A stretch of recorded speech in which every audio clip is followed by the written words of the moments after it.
अगर कांग्रेस के लोग हमारे देश के प्रधानमंत्री से हाथापाई कर लें, धक्का मुक्की कर लें, तो हम तो चुप नहीं बैठेंगे। इनके बाप दादा नाना नानी सब ने देश बेचा। वो कहते हैं ना कि सूरज पे थूकोगे तो तुम्हारे ही मुंह पे गिरेगा। वही हो रहा है राहुल गांधी के ऊपर। मैंने बहुत सुना है, मैनपाट गया नहीं हूँ आज तक, और आज मैं मैनपाट महोत्सव में अपनी प्रस्तुति दे रहा हूँ। मैं बहुत खुश हूँ, धन्यवाद करता हूँ मैं छत्तीसगढ़ गवर्नमेंट का और वहाँ के जिला प्रशासन का।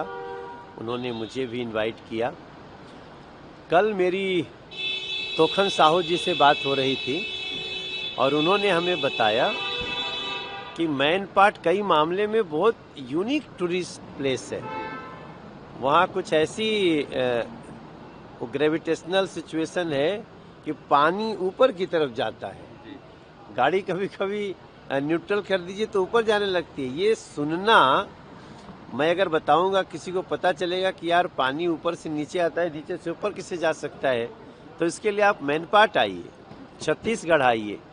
और आज वहाँ चूंकि बीजेपी गवर्नमेंट में संस्कृति संस्कार को बहुत तवज्जो है और छत्तीसगढ़ एक बड़ा टूरिस्ट स्पॉट बने, उसके लिए मैनपाट पे ध्यान देना बहुत आवश्यक है। हालांकि आज हमको जाने में बहुत तकलीफ हो रही है और वहाँ से मुझे खजुराहो जाना है, तो पता चल रहा है 8-9 घंटे लगेंगे। तो मैं आज मुख्यमंत्री जी से भी बोलूँगा, और अभी ओपी चौधरी जी के साथ में आया, मैं इन लोगों को बोला कि भाई मैनपाट को और नज़दीक लाते हैं। एक और चीज़ शेयर करूँगा आप सबसे कि उन्होंने कहा कि हमें रेलवे मंत्रालय से कुछ सपोर्ट मिले ताकि वो झारसुगुड़ा के रूट को हम अंबिकापुर से जोड़ें।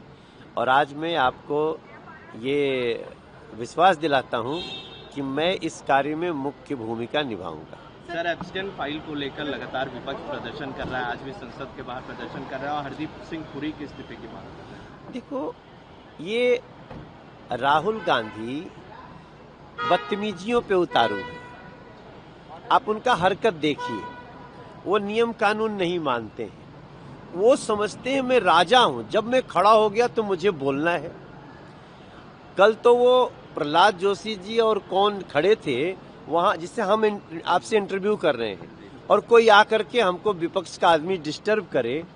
इस छोटी हरकत जो कर सकता है उसका कोई भी किया हुआ बात, ये सिर्फ और सिर्फ भारत को डिफेम करने की और भारत की विकास गति को कम करने की है। मैं बहुत जिम्मेदारी से मानता हूं कि राहुल गांधी इस समय कोशिश में है कि देश में हिंसा हो जाए।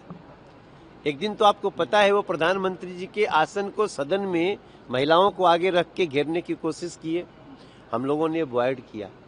आप सोचो, अगर कांग्रेस के लोग हमारे देश के प्रधानमंत्री से हाथापाई कर लें, धक्का मुक्की कर लें, तो हम तो चुप नहीं बैठेंगे। तो हम जो सांसद करेंगे उसके बाद जो स्थिति होगी, फिर बाहर जो देश में वो फैलाना चाहते हैं, वो देश को हिंसा की आग में झोंकना चाहते हैं। इनके बाप दादा नाना नानी सब ने देश बेचा। आज भारत दुनिया की चौथी सबसे बड़ी इकोनॉमी है, जबकि जब हमको मिली थी नरेंद्र मोदी जी को तो ये 11वें नंबर पे थी। तो ये दुनिया भर से ऐसी चीज ढूंढ ढूंढ के लाते हैं जिनका विरोधी भारत है।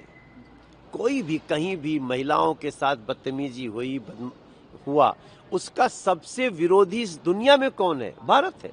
पॉक्सो कानून बनाने वाला कौन है? भारत है। ये राहुल गांधी से पूछो कि तुम्हारे पिताजी, तुम्हारी माताजी जब देश चलाते थे तो बच्चों के साथ जब कोई अपराध होता था तो उसके खिलाफ कानून नहीं बना सकते थे। उसके लिए नरेंद्र मोदी जी को आना पड़ा। आज देश में 2-2 महीने में फांसी की सजा हो जाती है अगर आपने बच्चों के साथ कोई भी क्रिमिनल क्राइम किया। तो ये राहुल गांधी से पूछा जाए कि तुम लोग क्या करते थे? आपने तो कभी कानून नहीं बनाया, हमने बनाया। 12 साल से नीचे, 16 साल से नीचे, इस तरह से महिलाओं के साथ अगर ये जो अपराध हुए तो उसमें 2 महीना के अंदर ही अपराध सिद्ध हो गया तो उसको फांसी की सजा है।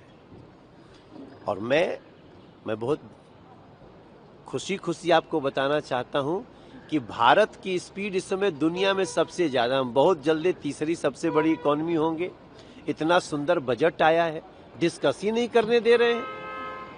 बजट में ये जो आपने नाम लिया उसका क्या महत्व है? आप बजट पे बात कर रहे हो, आप 0 आवर में उठाओ। आप ये इनका जो जब से सत्ता गया है ना, इन लोगों को लगता है कि हमारे बाबू के जमीन चल गई। जब वो ट्रेड डील का भी विरोध कर रहे हैं, गिरिराज सिंह कह रहे हैं कि राहुल गांधी जो है वो गुंडे हैं और एक तरीके से देश को भ्रमित करने की पूरी तरह कोशिश कर रहे हैं। किसने कहा है? गिरिराज सिंह जी ने कहा है। और बिल्कुल ठीक कहे। राहुल गांधी का जो, मैं भी क्या बोला कि वो राहुल गांधी जी का जो व्यवहार है वो एक गुंडे मवाली टाइप का है और वो भारत विरोधियों से नियंत्रित हो रहे हैं।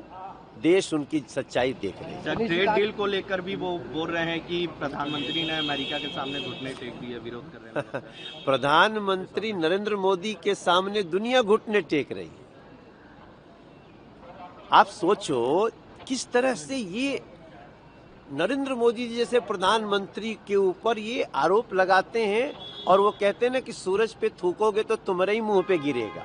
वही हो रहा है राहुल गांधी के ऊपर। आज 300% टैरिफ लगाने की धमकी देने वाला अमेरिका आज 18% पे, उससे ज्यादा टैरिफ तो हमारा बांग्लादेश और कंबोडिया में लगता है। भारत बहुत तेजी से आगे चल रहा है। अमेरिका का जो ट्रेड डील है भारत का, वो एक बहुत बड़ी उपलब्धि है मेरे पास। आप लोगों ने सदस्यता रद्द करने की भी बात की, आप लोगों ने एक करो हैं। सदस्यता रद्द करने की भी भाजपा डिमांड कर रहा है राहुल गांधी की। भाई, एक हमारे संसद सदस्य निशिकांत दुबे जी ने बड़े ऑथेंटिक बातों के साथ उनका जो अधिकार है लाया है, उस पर संसद विचार करेगी। जिस तरह से वो भारत को डिफेम कर रहे हैं, जिस तरह से वो झूठ बोल करके देश के लोगों को भड़का रहे हैं, देशद्रोहियों से वो मिलते हैं, इसमें जांच की जरूरत तो है। अमित शाह जी का दौरा था, उन्होंने नक्सलवाद को लेकर बैठक भी की थी और स्पष्ट कर दिया कि 26 मार्च तक खत्म हो जाएगा। आपका क्या स्टैंड रहेगा? नहीं, मेरा तो हम देश का हर व्यक्ति चाहता है कि कानून से देश चले, जंगल राज नहीं होना चाहिए। और नक्सली लोग जंगल राज से ही चलाते रहे हैं, तो उनको अभी भी निवेदन है, जो बचे हुए लोग हैं, आप उसके पहले खुद ही मुख्य धारा में आइए। सरकार आपका बहुत सम्मान करेगी, बंदूक तंत्र नहीं चलेगा। वीके न्यूज, राष्ट्र के नाम।